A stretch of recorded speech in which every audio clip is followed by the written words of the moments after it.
Okay, now let's take a look at an example of working with a public exploit that we find online. So if you did your exercise with 3Com, you should have a working exploit in Python. But we're going to take a look at an exploit in Perl that is written for a different platform. So if we go to exploit database, so exploit-db.com, and then exploits, and it's 3,388. So here's the URL up here. This is an exploit for our 3Com, and it is tested on Windows 2000, and we of course have Windows XP Service Pack 3. And it is also written in Perl, which we may or may not be familiar with the Perl programming language. So let's go ahead and download this exploit code and save it. And let's just put it on our desktop. So 3388.pl.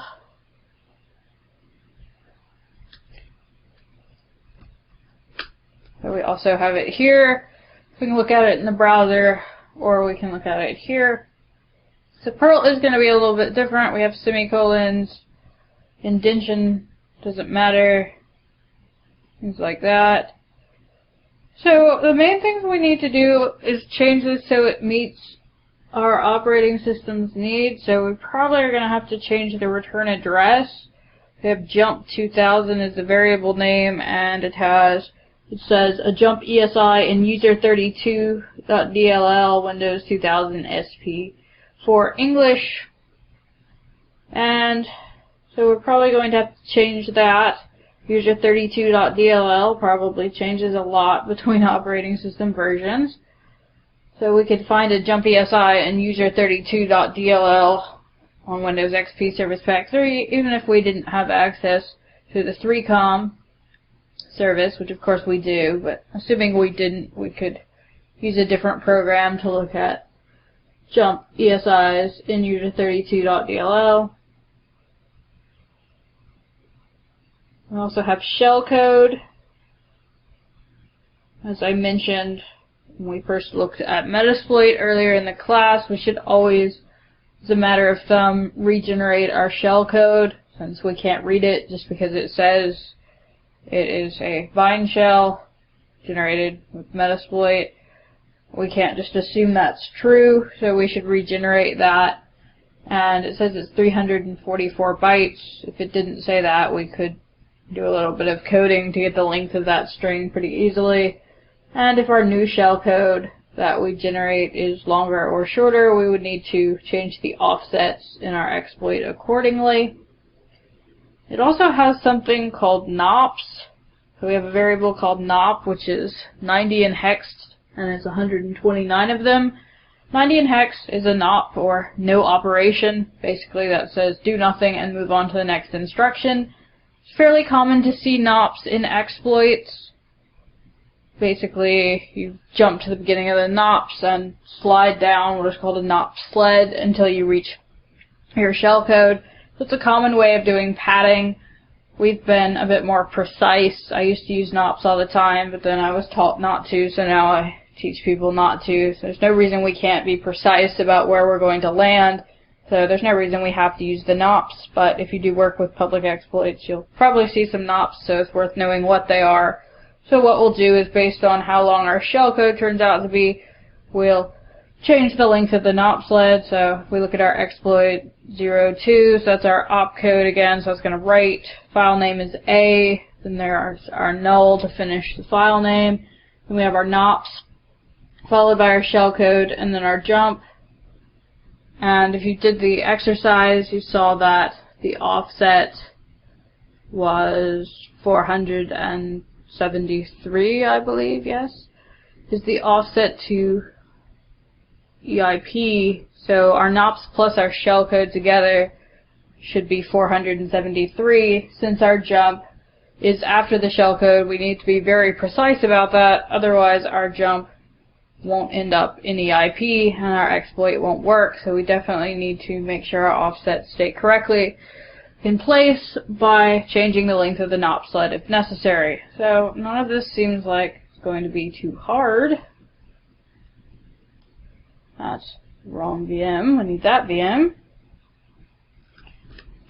And so, what we can do, pretend like we don't have 3Com. I have 3Com here, but let's pretend like we don't have it. And turn back on war FTP.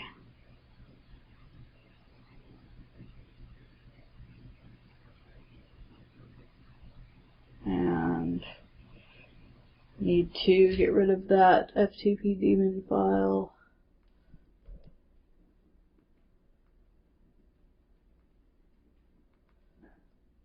Put it online, attach to it in the debugger, and attach to it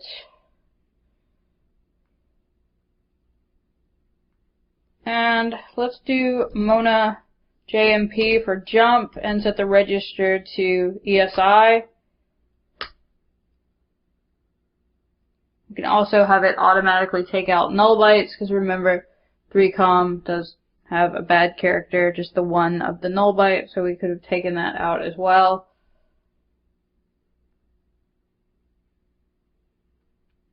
So if we go to C and then logs or FTPD, then we have our new jump here, and we know that user32.dll is loaded on our 3Com, so if we look for user32, there's one right here, a jump ESI in user32, so we can change our jump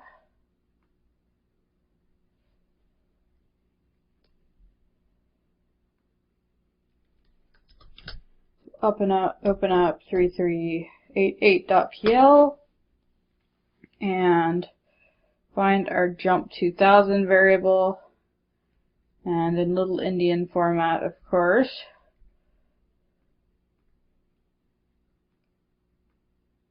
I don't know why I'm not being able to copy right now.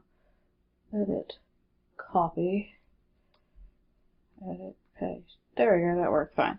Okay, remember little Indian format, so 7E needs to go last, then 5A,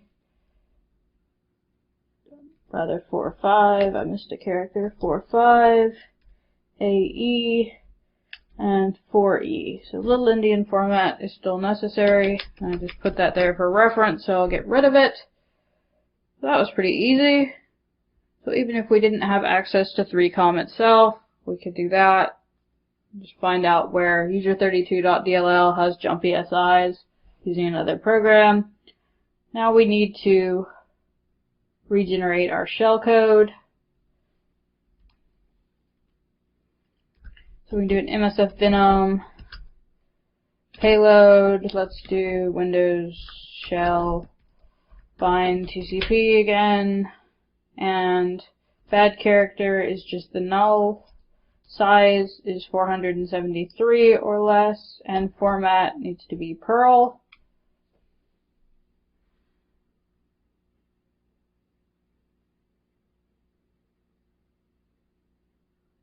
Let that generate.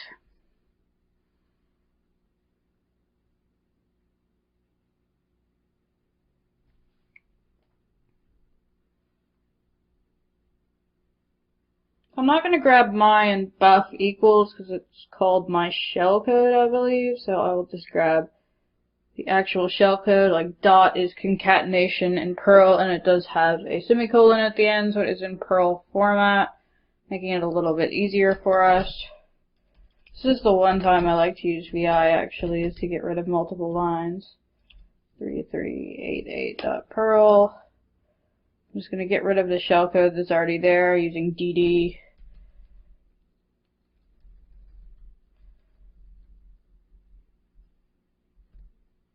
And save it, and then go to Nano, where I would prefer to be. And under my shellcode, I will paste in my new shellcode. That looks good. So the last thing we need to take care of is our offsets. So if we move up a little bit, it says 368 is our length of our shellcode. And if we look back at the shellcode that was there, it said it was 344 bytes.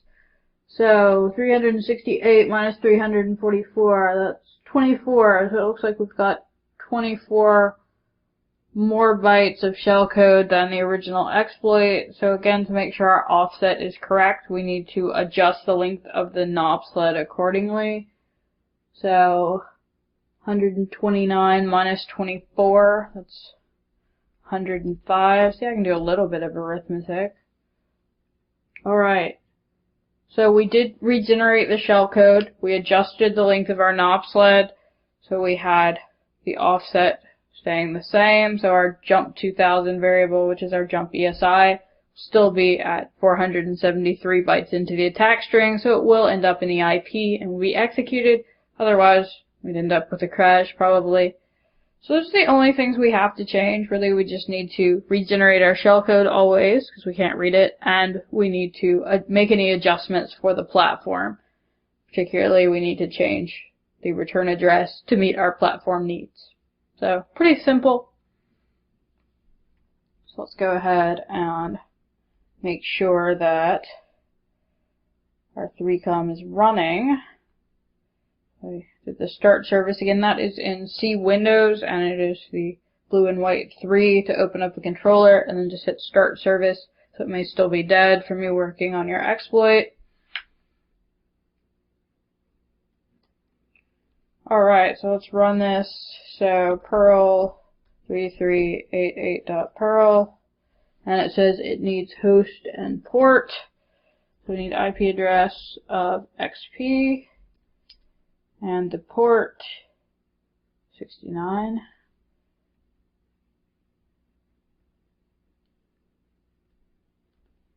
And we did do a bind shell, so this should work. Yay! See Windows System 32. So since this is a system service, we get a bit more privileges here. Naturally, we became system instead of just with WarFTP, we became the user Georgia who started it, so that's nice. So, you know, public exploits can be nice from time to time. That one wasn't too hard to change. So, not too bad there. Let's see if we can turn it into a Metasploit module.